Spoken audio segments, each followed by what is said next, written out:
شکریہ۔ دیکھیں جی، یہ لوگوں کے لیے بڑا انٹرسٹنگ واقعہ ہے، اور یہ وہ واقعہ ہے جو کہ کامن ہے بنی اسرائیل اور مسلمانوں کے درمیان۔ السلام علیکم ورحمۃ اللہ وبرکاتہ۔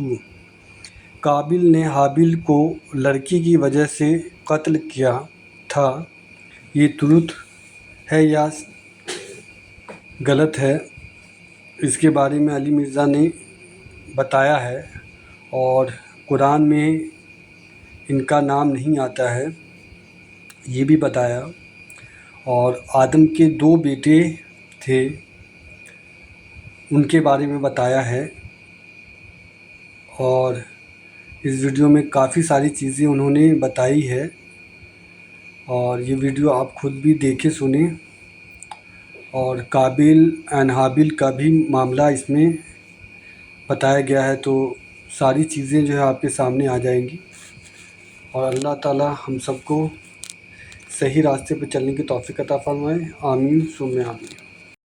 قابیل اور حابیل کا واقعہ۔ قابیل اور حابیل کا نام تو قرآن و سنت میں نہیں ملتا، ہمارے پرانے مفسرین نے استعمال کیا ہے۔ قرآن میں تو آیا کہ آدم کے 2 بیٹے، اسی طریقے سے احادیث میں بھی بخاری مسلم میں ہی آیا کہ آدم کے 2 بیٹے۔ البتہ اگر آپ موجودہ جو دور میں کتاب مقدس اٹھائیں، جس کے اندر تورات بھی ہے، انجیل بھی ہے، نیو ٹیسٹمنٹ بھی، اولڈ ٹیسٹمنٹ بھی، اور کئی انبیاء کے صاحب بھی ظاہر ٹیمپرڈ فارم کے اندر، تو اس میں جو پہلا چیپٹر ہے نا آپ کو اولڈ ٹیسٹمنٹ میں، جس کو یہود و نصارہ دونوں مانتے ہیں، پیدائش کا چیپٹر، تو اس میں آپ کو شروع میں یہ قابیل اور حابیل کا واقعہ مل جائے گا کہ حضرت آدم علیہ السلام کے 2 بیٹے تھے، اور اس طریقے سے ایک بیٹے نے دوسرے کا قتل کر دیا۔ باقی جو اس کی ریزن بیان کی جاتی ہے وہ قتل کیوں ہوا، وہ ریزن تورات میں بھی اس طریقے سے نہیں ملتی جو پبلک کے اندر مشہور ہے۔ جو پبلک میں مشہور ہے اسرائیلی روایتوں کی وجہ سے، وہ میں آپ کو بتا دیتا ہوں۔ نہ وہ مسلمانوں کے ہاں کوئی روایت ملتی ہے، نہ تورات کے اندر ہے، ہو سکتا ہے اسرائیلی روایتیں ہوں۔ تورات میں بھی اس طریقے سے واقعہ نہیں آیا، جنرل واقعہ آیا ہے، جو قرآن میں آیا ہے اسی طریقے سے جنرل واقعہ۔ تورات میں ذرا زیادہ ڈیٹیل آئی ہے۔ مشہور یہی کیا ہوا انہوں نے کہ جی وہ حضرت آدم علیہ السلام کا ایک گھر، ان کے گھر جوڑا صبح کے وقت پیدا ہوتا تھا، لڑکی اور لڑکا، اور ایک شام کے وقت۔ تو جو صبح والا لڑکا ہوتا تھا اس کا نکاح شام والی لڑکی کے ساتھ کروایا جاتا تھا، اور شام والا جو لڑکا ہے اس کا نکاح صبح والی لڑکی کے ساتھ کروایا جاتا تھا، شروع میں جب انسانی نسل کو اللہ نے چلانا تھا۔ بعد میں تو محرم رشتے آ گئے۔ تو وہ کہتے ہیں کہ جی قابیل کے ساتھ جو لڑکی پیدا ہوئی تھی وہ خوبصورت تھی، اور جو حابیل کے ساتھ پیدا ہوئی تھی وہ اتنی خوبصورت نہیں تھی۔ تو جب رشتے کی باری آئی تو قابیل نے کہا نہیں، میں تو اس کے ساتھ ہی نکاح کروں گا، اور اللہ کے حکم کو توڑنے کی کوشش، یعنی اسرائیلی روایت میں آپ کو بیان کر رہا ہوں۔ اس کے اوپر پھر ان کے درمیان ٹھن گئی، اور اس کے بعد جو کچھ ہے نا وہ قرآن میں بھی ہے، تورات کے اندر بھی ہے، کہ دونوں نے اللہ کے حضور اپنی نظر پیش کی۔ یہ آپ کو پورا واقعہ جو ہے نا سورۃ المائدہ کے اندر آیت نمبر 27 سے لے کر 32 تک مل جائے گا، وہ آپ پڑھ لیجئے گا۔ سورۃ المائدہ آیت نمبر 27 سے لے کر 32 تک۔ تو تورات میں یہ ملتا ہے کہ جو قابیل تھے وہ کھیتی باڑی کرتے تھے زمین میں، اور حابیل جو ہے وہ بھیڑ بکریاں چڑھایا کرتے تھے۔ تو دونوں نے کہا ٹھیک ہے، ہم اللہ کے حضور قربانی پیش کریں گے، جس کی قربانی قبول ہو گئی نا اس کا موقف صحیح ہوگا۔ تو جو کسان تھا ظاہر ہے اس نے اپنی کھیتی پیش کرنی تھی، اس نے وہ اللہ کے سامنے پیش کی، اور حابیل جو تھا اس نے جو بھیڑ بکریاں یا کوئی مینڈا جو پالا تھا وہ دے دیا۔ وہ کہتے ہیں جی وہی مینڈا تھا جو اللہ نے اٹھا کے رکھ لیا، اور بعد میں حضرت ابراہیم علیہ السلام کے لیے وہ جو حضرت اسحاق کے لیے نازل ہوا بقول ان کے، اور ہمارے نزدیک حضرت اسماعیل کے لیے وہی مینڈا اتارا گیا تھا۔ تو سورہ آل عمران میں بھی آتا ہے کہ اگلے زمانوں میں بنی اسرائیل میں یہی ہوتا تھا کہ اللہ تعالیٰ قربانی اس طرح قبول کرتا تھا کہ آسمان سے ایک بجلی گرتی تھی، آگ کھا جاتی تھی۔ جس کو آگ کھا جائے یہ قبولیت کی دلیل، یہ سورہ آل عمران میں ملتا ہے۔ ایون مال غنیمت وہ جنگوں میں جو لوٹتے تھے نا وہ لا کے رکھتے تھے، آگ آگے ختم کر دیتی تھی۔ اس لیے بخاری مسلم میں آیا نا کہ اللہ نے میرے لیے جو ہے وہ مال غنیمت حلال کر دیا جو اگلوں کے لیے نہیں تھا۔ اس امت میں آپ خود بھی یوز کر سکتے ہیں وہ مال غنیمت۔ تو وہ آسمان سے آگ آئی تو اس مینڈے کو اٹھا کے لے گئی، اور کھیتی کو کچھ نہیں کیا تو یہ اس بات کا ثبوت تھا کہ قابیل کی قربانی قبول نہیں ہوئی کھیتی والے کی، اور حابیل کی قبول ہو گئی ہے۔ تو اب تو اتنی بڑی دلیل دیکھنے کے بعد، لیکن آپ کو پتہ ہے دل بے ایمان تے حجتاں ٹیر، جب دل میں بے ایمانی ہو تو پھر کئی ایک حجتیں۔ تو قرآن یہ بتاتا ہے کہ اے نبی علیہ السلام ان الفاظ کے ساتھ ان کے سامنے، میں چلیں وہ موٹے موٹے آپ کو عربی کے بغیر ہی نا ڈائریکٹ ترجمہ کر دیتا ہوں تاکہ ہمارا ٹائم بچ جائے، کہ جو اللہ تعالیٰ نے الفاظ استعمال کیے ہیں اس واقعے کے اعتبار سے۔ ہاں جی، اعوذ باللہ من الشیطان الرجیم، بسم اللہ الرحمن الرحیم۔ وَاتْلُ عَلَيْهِمْ نَبَأَ ابْنَيْ آدَمَ بِالْحَقِّ، اے نبی علیہ السلام ان سے بیان کرو آدم کے دو بیٹوں کا واقعہ حق کے ساتھ۔ آگے میں اس کا صرف ترجمہ پیش کرتا ہوں۔ جب دونوں نے قربانی پیش کی اللہ کے حضور، اللہ نے ایک کی قبول کر دی، دوسرے کو کی قبول نہیں کی، تو وہ غصے میں آ کے اس نے کہا میں تمہیں قتل کروں گا۔ تو اس نے کہا کہ اللہ تعالیٰ صرف پرہیزگاروں سے ہی قربانی قبول کرتا ہے، اور اگر تو نے مجھے قتل کرنے کے لیے ہاتھ بڑھایا تو میں اپنا ہاتھ تجھے قتل کرنے کے لیے نہیں بڑھاؤں گا، کیونکہ میں اللہ سے ڈرتا ہوں جو تمام جہانوں کا پالنے والا ہے۔ میں چاہتا ہوں کہ تو اپنے گناہ کا بوجھ بھی اٹھا اور میرا بوجھ، یعنی مجھے قتل کرنے کا بوجھ بھی تیرے اوپر پڑ جائے، اور تو دوزخیوں میں سے ہو جائے، اور یہی ظالموں کی سزا ہے۔ یعنی تو ایسا ظالم ہے کہ تو نے اللہ کی بات نہیں مانی، تو میں تو چاہتا ہوں کہ تیرے ساتھ یہی ہو۔ تو اللہ تعالیٰ ماتا ہے کہ اس کے نفس نے اسے ابھارا کہ اپنے بھائی کو قتل کر دے، پھر اس کے بعد وہ پھر خسارہ پانے والوں میں سے ہو گیا۔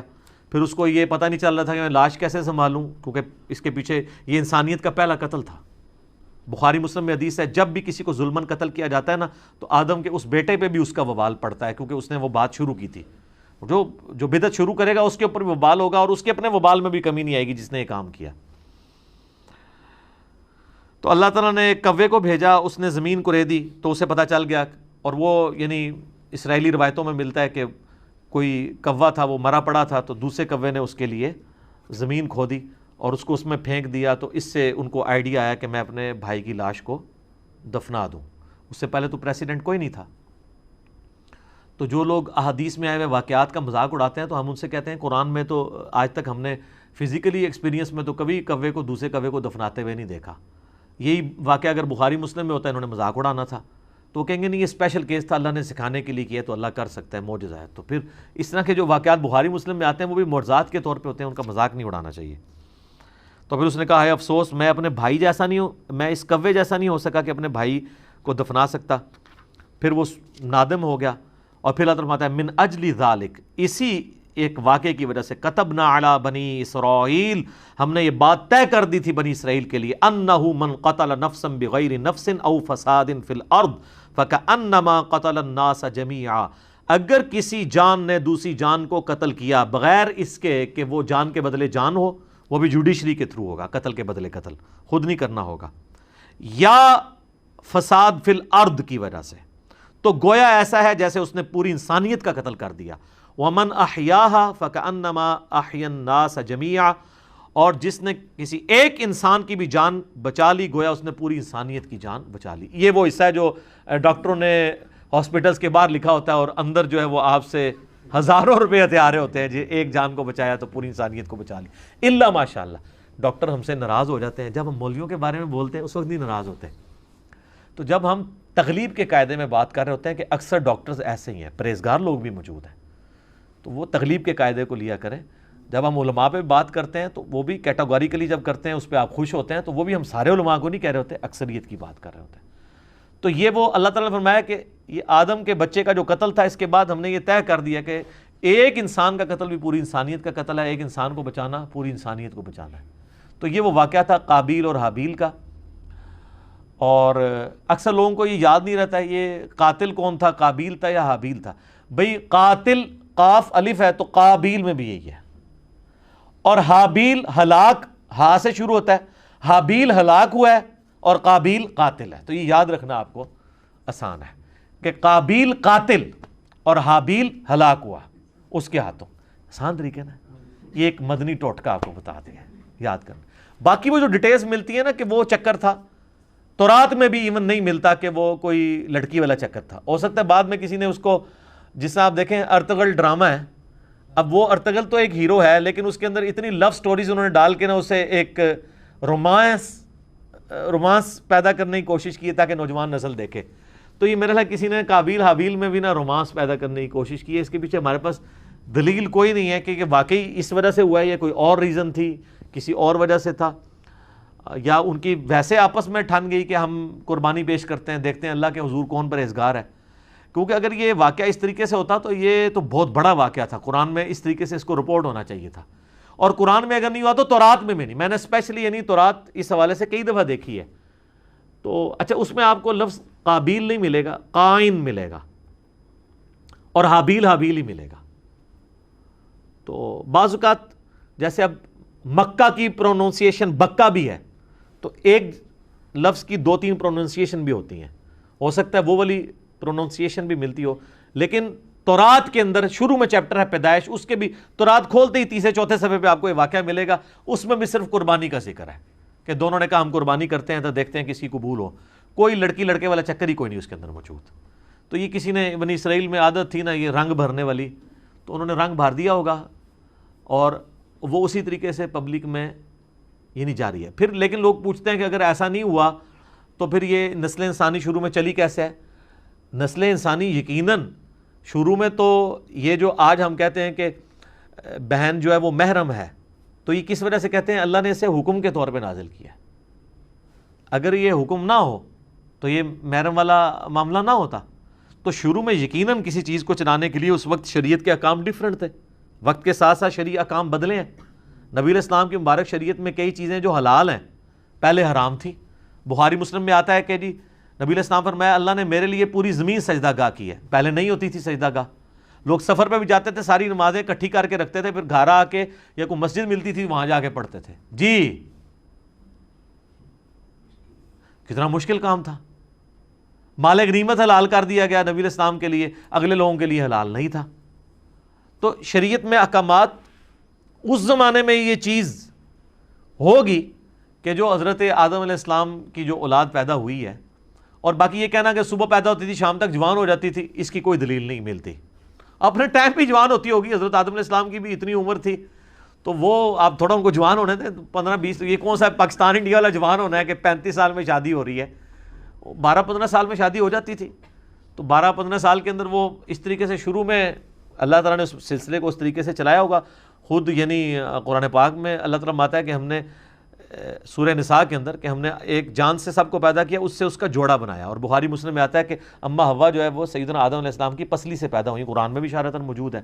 اور یہ سیم چیز جو ہے تورات میں بھی آپ کو پیدائش چیپٹر میں ملے گی کہ حضرت آدم سے حوا نکلی ہیں. تو یہ بھی تو ہوا ہے نا، ان میں سے نکلی ہیں تو وہ بیوی بھی بن گئی. تو ایک اسپیشل کیس تھا. یہ اکثر لوگ پوچھتے ہیں نہیں شروع جو کام کس طرح چلیا سی، وہ پائی کیویں بھی چلیا سی، تسی دیکھو ہن کام کیوں چلانا ہے، اسے چل گیا. تو ظاہر ہے شروع میں اسی طریقے سے عورتوں کو آپشن نظر نہیں آتا کہ چلا ہوگا. تو باقی وہ یہ کہ صبح ہوتی تھی شام کو تک جوان ہو جاتی تھی، پھر کراس کروایا جاتا تھا. اس کی کوئی دلیل نہیں ملتی. ہاں اسرائیلی روایتیں یہ کہتی ہیں، اور ایون ابن کثیر نے بھی، ابن جریر طبری نے بھی، ہمارے اہل سنت کے جو بڑے ائمہ ہیں انہوں نے بھی یہ نقل کیا کہ، لیکن ساتھ انہوں نے بھی کہا کہ یہ ہماری اسیسمنٹ ہے، ہم اس کو وثوق سے نہیں کہہ سکتے کیونکہ نبی علیہ السلام نے اس کی ڈیٹیلز بیان نہیں کی ہے یہ کیسے ہوا ہوگا. الٹیمیٹلی یہ ایک بندے نے دوسرے کا قتل کر دیا، اس کے اگینسٹ اللہ نے یہ قانون نازل کر دیا کہ ایک انسان کا قتل پوری انسانیت کا قتل ہے. ایک مسلمان نہیں، انسان. اور ایک انسان کی جان بچانا پوری انسانیت کی جان بچانا ہے.